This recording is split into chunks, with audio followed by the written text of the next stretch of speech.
What's up guys, welcome back to another vlog. Finally got a beautiful sunny day in New Zealand, which is awesome. The last couple of weeks have been total shit. Lots and lots of rain, not really good for doing any sort of content, unless you're drifting, of course. So today I'll do my Greddy review for you guys, like I said last week. So let's get cracking. So pro, build quality. A con would be the way that the pipe curves around and it goes across your differential. Makes it a bit harder to jack up your car because you've kind of got to get a jack under the exhaust. So if your car's a bit lowered, you need to then put it on blocks and stuff like that just to be able to jack up your car, which can be a little annoying because before I used to be able to just jack up the car with the Tomy. But it is what it is, quality exhaust. So the second thing would be, or third thing at this point I think, would be the installation process. It's straightforward on paper, because obviously it's an exhaust, it's only just a couple of bolts basically. But I'd just suggest having a second person, just makes it much easier to hold everything up. Compared to the Tomy being super light, you don't actually really need that second person. Stainless steel is a little bit heavier and bulkier, so a second person just to help jack it up, hold everything would be a good idea. Yeah, it's not as loud as the Tomy, which is a given that it's a thicker metal and being stainless steel, so it doesn't vibrate as much. It has a resonator like a Tomy does on the straight pipe, which is good though, because it allows me to do test pipes now, and then go back to kind of having the loudness of a Tomy, but having a full exhaust as opposed to just a Y back. So next one, it's got a nice tone, it's a nice low growl, compared to the Tomy being quite trumpety. Obviously in this vlog I'll have some clips of it going by and whatnot, and obviously allowing for the test pipes means I can get a little bit of that raspiness, which I kind of like. But if you're just going for a exhaust because you want something, but you don't want the trumpet, this is pretty much bang on right. Another thing is it's still pretty light, you lose quite a bit of weight doing this exhaust and whatnot. The power is also there as well. I said what I wanted to kind of say about the exhaust, so now let's go for a drive and do a cold start and get all those flybys and everything.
It's a pretty tame exhaust while you're just cruising around.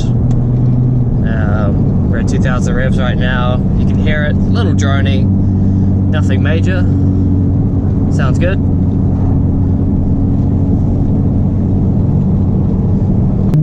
Let's give it a bit of boost.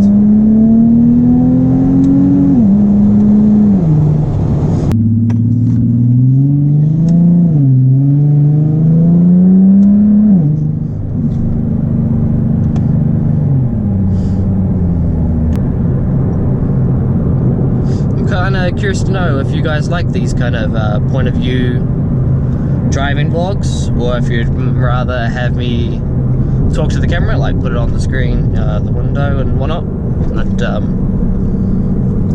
kind of see my reaction more than my driving. I feel like there's not too much to really say about an exhaust. It makes sounds and is meant to give you power. Red Bull. Hell yeah.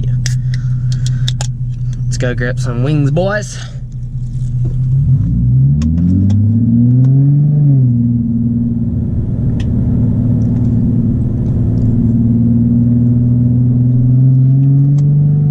Someone needs to explain the logic of turning stupidly slow around a corner. Like, it's dry and you're going 10 k's an hour around a corner. I mean, not literally 10, but it certainly feels like it.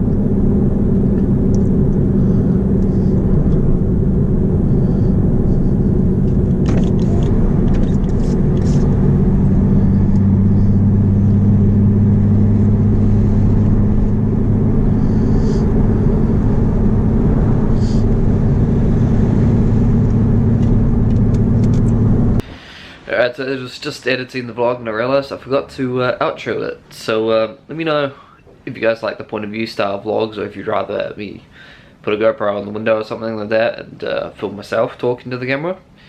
And if you like these kind of reviews, if they're helpful or not, I don't know.